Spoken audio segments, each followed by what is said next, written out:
dans le coin de l'oreille, dans le creux de l'oreille, pardon. Messi Kairon, tu le connais, il est humoriste, on l'a vu sur scène. Et c'est vrai, effectivement, je ne m'attendais pas à ce qu'on le retrouve derrière la caméra comme réalisateur. Et c'est pourtant le cas, c'est même son deuxième film qui sort mercredi. Absolument, il y a 3 ans, il avait réalisé Nous trois ou rien, joli succès qui racontait le destin pas comme les autres de ses parents, son papa emprisonné dans les geôles iraniennes, puis ses parents qui ont fui l'Iran au milieu des années 80 pour s'installer à Paris. 600 000 spectateurs, c'était beaucoup, d'autant que le film, qui a eu un très bel accueil critique, aurait dû faire plus. Il était sorti une semaine avant les attentats du Bataclan.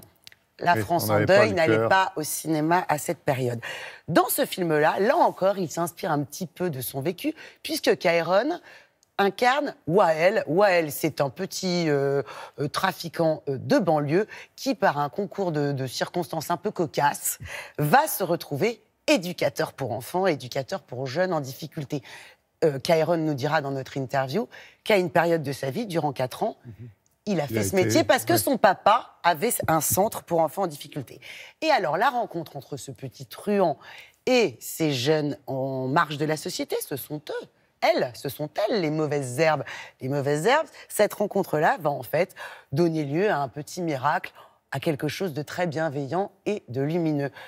Dans les rôles secondaires, j'allais dire secondaires et pas des moindres, André Dussolier qui joue le directeur du centre, et puis Catherine Deneuve qui joue la mère adoptive de... Voilà, hein. Exactement. Nous avons rencontré Kairon, un homme extrêmement sympathique, mais aussi très talentueux. Bonjour Kairon. Bonjour. C'est un projet avec des enfants en difficulté. Et toi, tu dois les garder jusqu'à ce que je trouve ton remplaçant. Ok, je vais essayer. Non, t'essayes pas. Tu fais en sorte. Bonjour. D'habitude, les gens, comme ils répondent. Cette expérience d'éducateur, je sais pas combien de temps elle a duré. 4 ans. Qu'est-ce que vous retenez de tout ça? Est-ce que ça vous a changé Alors, à 1000 degrés, ça m'a changé ma manière de voir les choses. Déjà, il n'y a rien de plus pur et diabolique qu'un enfant.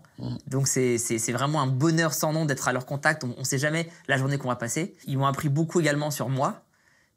Et le dernier volet, c'est qu'ils ont directement influé sur mon travail d'humoriste. Et puis, à force de les observer, de passer du temps avec eux, parce que je voulais pas lire les dossiers, je voulais pas savoir pourquoi ils étaient exclus. Donc, le fait d'observer, de voir, tiens, lui a un comportement un peu bizarre, mais lui, tiens, il réagit mal à la blague de lui, mais dès que c'est lui, il rigole tout le temps, qu'est-ce qui se passe, pourquoi?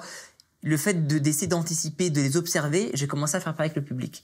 Et j'ai demandé à mes régisseurs le soir d'allumer la salle pour que je puisse m'amuser avec le public. Et j'ai trouvé mon style de ce que je fais sur scène aujourd'hui grâce aux enfants. On est ici pour travailler quelque chose d'essentiel, la communication. Non mais on s'est communiqué, merci. Hein. Eh vas-y, baisse les yeux là, me regarde même pas, baisse les yeux. Le film, est-ce que lorsque vous l'avez écrit, vous aviez déjà, pour commencer, Catherine Deneuve en tête? Non, j'écris jamais en pensant à des comédiens parce que il se peut qu'ils fassent pas partie de l'aventure et c'est trop frustrant ensuite. Sûrement. D'ailleurs, comment vous avez réagi? Parce que je crois qu'elle a dit oui immédiatement. Ouais. C'est cadeau, ça. Ah ouais, c'est super. C'est super. Vous avez les acteurs que vous souhaitez, c'est génial. André Dussolier, le rôle d'André Dussolier, je crois qu'il a été inspiré par votre papa, c'est ça? Oui, en fait, le créateur de la structure dans laquelle j'ai bossé, c'est mon père. Je suis venu une journée, je suis resté 4 ans au final. Et les phrases que prononce André, un enfant qui cause des problèmes, c'est avant tout un enfant qui a des problèmes, c'est une phrase de mon père.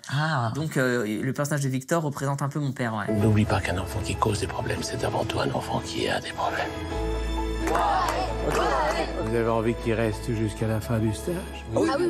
Kairon, l'envie de faire du cinéma, c'est venu très rapidement, après l'humour, en même temps? Ou est-ce que c'est un hasard? Comment ça s'est fait? En fait, quand t'es humoriste, en France, et que tu marches bien, les producteurs viennent te voir très très vite, le cinéma, en te disant, en fait, le style de film qui marche le mieux en France, c'est la comédie française, même pas américaine. On est le seul pays au monde qui consomme plus de comédie locale qu'américaine. Énorme. C'est fantastique. C'est pour ça qu'il y en a autant qui sortent d'ailleurs. C'est fantastique pour nous, c'est génial. Et en plus, c'est le genre qui coûte le moins cher à fabriquer.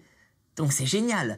Donc les producteurs viennent régulièrement voir les humoristes. Sauf que quand on est venu me proposer de proposer des histoires, je me suis demandé, tiens, qu'est-ce que moi j'aimerais raconter? Il y a un thème dont j'ai jamais parlé dans mes spectacles, parce que le lieu ne s'y prête pas, c'est pas le contexte.